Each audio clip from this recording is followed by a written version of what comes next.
Welcome to the Get Fit Guy's quick and dirty tips to slim down and shape up. My name is Ben Greenfield. I'm the Get Fit Guy, and in this episode, you're going to learn about whether or not you can have a slow metabolism.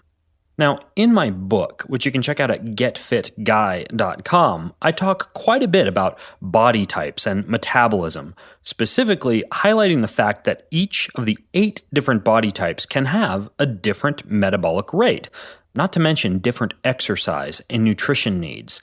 And now, for the first time in a lab, researchers at the National Institutes of Health have discovered evidence supporting the fact that people with certain physiologies lose less weight, especially when on a calorie-restricted diet. Now, in this study, researchers at the Phoenix Epidemiology and Clinical Research Branch looked at 12 men and women with obesity while they were inside something called a metabolic chamber. Now, a metabolic chamber is a small room a person can live in for a 24-hour period while their metabolic rate is measured during meals, sleep, and light activities. This, of course, sounds absolutely pleasant. Now, what they do is they then measure the heat released from a person's body to determine how much energy each activity has burned for that specific person. Okay, so scientists use this whole room indirect colorimeter to allow energy expenditure to be calculated based on air samples from the metabolic chamber. And they took baseline measurements of each of the participants' energy expenditure in response to a day of fasting, and then had each subject follow a 6-week phase of 50% calorie reduction. After accounting for age, sex, race, and initial weight, the researchers found that the people who lost the least weight during the calorie-reduced diet period also had a metabolism that decreased the most while fasting. In other words, the presence of a lack of calories from a diet actually caused some people's biology to slow down more than others. These people have what the researchers call a thrifty metabolism, compared to the spendthrift metabolism in those who lost the most weight and whose metabolism decreased the least. So, what can you do if you're one of those people who seems to slow down in response to a diet and to plateau quite quickly in terms of your weight loss? Well, here's a few quick and dirty tips. First, you can do refeeds. By having specific periods of the week or the day during which you eat a large meal or a larger number of calories, you can keep your metabolism elevated and lose weight and still avoid sending a signal to your body that calories are hard to come by. My recommendation to people doing big, voluminous, 60-minute or longer exercise sessions every day is to just consume one large meal post-workout as a daily refeed. In people only doing these type of big exercise sessions on certain days of the week, the goal should be to make those days of the week a day on which you have a larger refeed meal. So that's not a cheat day or a cheat meal per se in which you eat an ungodly amount of nasty foods like hamburgers and Twinkies, but rather a day or meal where you eat more of the good stuff like seeds, nuts, fresh vegetables, sweet potatoes, yams, wild-caught fish, grass-fed beef, dark chocolate, etc. Okay, maybe an extra chunk of dark chocolate.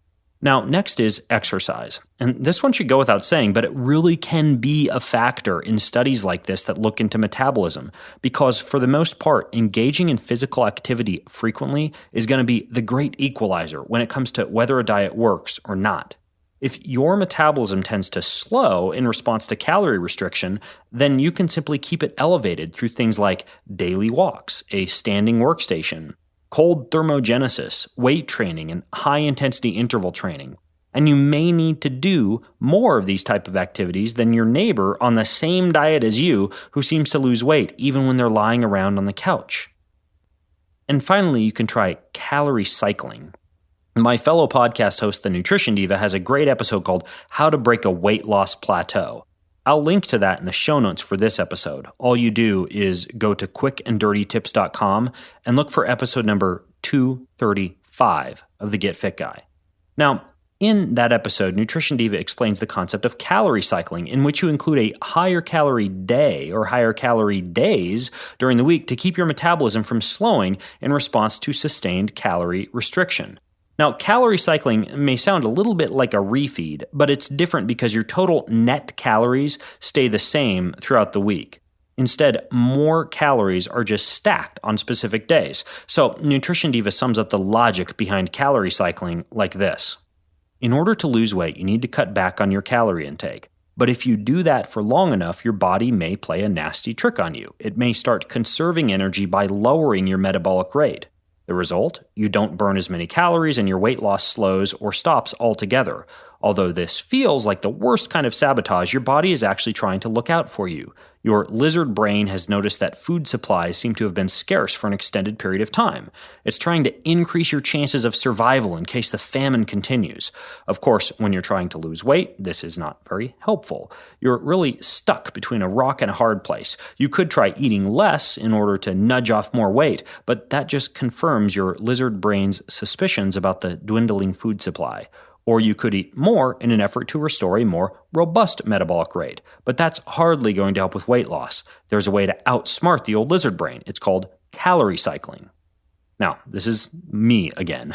For example, you can alternate higher and lower calorie intake days without reducing the total number of calories during the week by alternating, say, 2,000 calorie days with 1,600 calorie days. So there's no net reduction in calories, but the frequent switches keep your metabolism from slowing down.